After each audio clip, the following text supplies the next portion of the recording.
आप भी समझ रहे हैं, मैं भी समझ रहा हूँ। खून के बदले खून, खून चाहिए। हिंदुस्तान में अब कोई लव जिहाद नहीं होगा। हम लोग बर्दाश्त नहीं करेंगे। अगर हमको कानून हाथ में लेना पड़ा तो हम अपने धर्म को बचाने के लिए कानून भी हाथ में लेंगे। उस बेटी को 2018 से लगातार परेशान किया जा रहा है, परिवार के ऊपर दबाव डाला जा रहा है। भाई मारेंगे और जिसके हाथ में लगा वो ही मारेगा। हिंदुस्तान के अंदर 110 करोड़ हिंदू जिस दिन कट्टर हो गए, ये औरंगजेब और बाबर हुमायूं का राज नहीं है। देश के अंदर 110 करोड़ हिंदुओं को चैलेंज किया गया निकिता तोमर की हत्या करके। हम बर्दाश्त नहीं करेंगे, छोड़ेंगे नहीं। एक मांग करनी सेना करती है, सरेआम फरीदाबाद के उस चौक पर इसको गोली मारी जाए या इसको फांसी पे लटका जाए, ये हमारी मांग है। नगर सोसाइटी में इस परिवार, तोमर परिवार के बीच में, और ये जो सैकड़ों लोग खड़े हैं, मैं इनके सामने एक बात कहना चाह रहा हूँ। हिंदुस्तान में अब कोई लव जिहाद नहीं होगा। हम लोग बर्दाश्त नहीं करेंगे। अगर हमको कानून हाथ में लेना पड़ा तो हम अपने धर्म को बचाने के लिए कानून भी हाथ में लेंगे। क्या केवल मात्र हिंदुओं की बेटियों को ताली हो जाए भाई? ये नाटक मत करो भाई प्लीज। हाँ,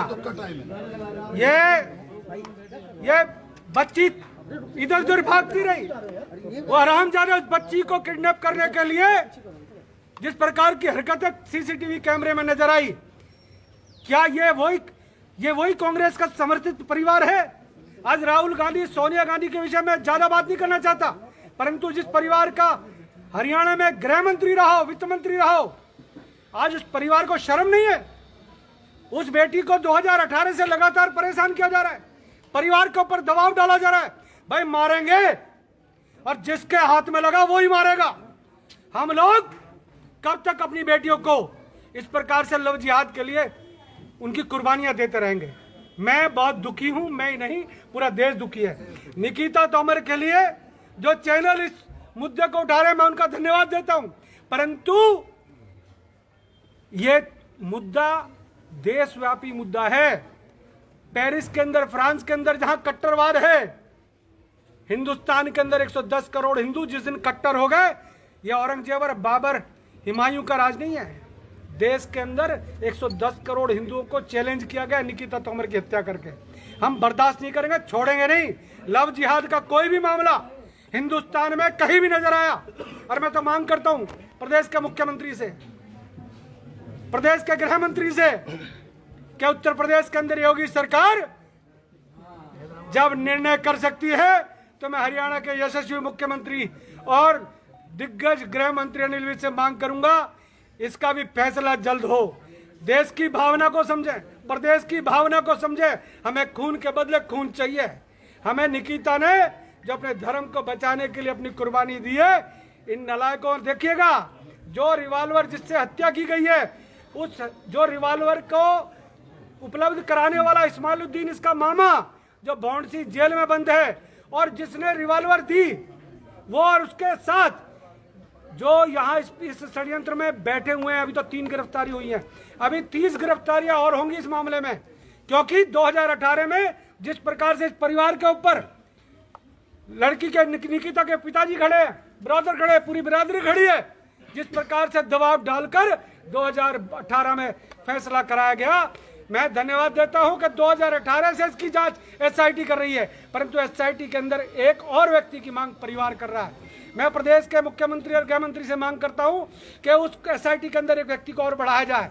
मैं मांग करता हूं कि जो परिवार कहता है हमें न्याय मिले, हमें न्याय मिले पहले, और न्याय अगर बातों से नहीं मिला तो तरीके बहुत है करनी सेना के पास न्याय लेने के, न्याय करने के। हम लोग अपनी बेटियों की हत्या इस प्रकार से बर्दाश्त अब नहीं करेंगे।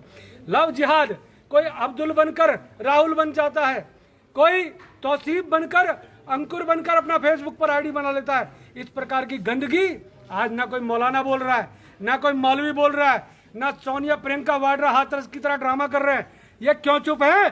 कारण कि आज इस देश की निकिता की जो हत्या हुई है, उस पर इनके मुंह में दही जम गई है। बॉलीवुड से कोई नहीं बोल रहा, कैंडल वाला कोई नहीं बोल रहा, इंडिया गेट पर कोई नहीं इकट्ठे हो रहे। कारण क्या? जातियां देखकर आप तय करते हो? क्या धर्म देखकर तय करते हो कि किसकी बेटी मरी? करनी सेना छोड़ेगी नहीं। और मैं कह के जा रहा हूं आज इस धरती पर, हमने भी सोच लिया है, अगर इस देश के लिए हमारे इधर से 10-20 शहीद हो जाएं, हमें फर्क नहीं पड़ेगा, फांसी हम भी चढ़ने को तैयार है, छोड़ेंगे नहीं। अब्बू जी किस तरह की सजा की किस तरह का न्याय मांग रहे हैं? आप भी समझ रहे हैं, मैं भी समझ रहा हूं। खून के बदले खून, खून चाहिए। सरेआम हत्या हुई है, वो कह रहे 30 दिन के अंदर चार्जशीट देंगे। अरे सरेआम गोली चली है, हथियार बरामद हो गया।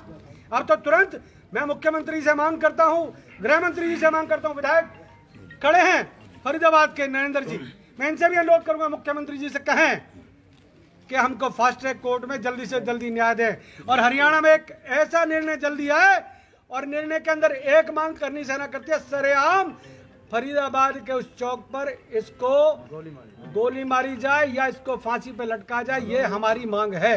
और मुझे उम्मीद है प्रदेश के अंदर प्रदेश सरकार सुनती है, हमारी बात को भी प्रदेश सरकार सुनेगी और फास्ट ट्रैक कोर्ट में इस मामले को ले जाकर जल्दी ही पीड़ित परिवार को और 110 करोड़ हिंदुओं को न्याय दिलाने का काम प्रदेश सरकार करेगी। अम्मू जी, आप कह रहे हैं निकिता ने अपना धर्म बचाने के लिए कुर्बानी दी, थोड़ा इसके बारे में बताइए कैसे धर्म बचाया? निश्चित तौर पे 2018 से लगातार जिस प्रकार से तौसीफ और उसका परिवार, जो उसका एक चाचा है, लगातार टेलीविजन में स्टेटमेंट दे रहा है, कई टेलीविजन जानबूझकर उस मामले को दिखा रहे हैं, कई टेलीविजन जिस प्रकार की बातें दिखाकर इस केस को घुमाना चाह रहे हैं। मैं उनसे अनुरोध करना चाहता हूं, आप मीडिया और देश का चौथा स्तंभ हो, सरेआम हत्या हुई है उस लड़की को, जिस प्रकार से 2018 से लगातार 2020 तक तंग किया गया, उसके परिवार ने दबाव डाला, उसने दबाव डाला, परंतु उस लड़की ने हार नहीं मानी। उसने कहा कि ना तो मैं तुम्हारी बातों में आऊंगी, ना तुम्हारे कहने से धर्म परिवर्तन करूंगी। ये उस लड़की की शहादत है, ये 110 करोड़ हिंदुओं के धर्म को बचाने के लिए उसकी कुर्बानी है, और इसके लिए उसकी कुर्बानी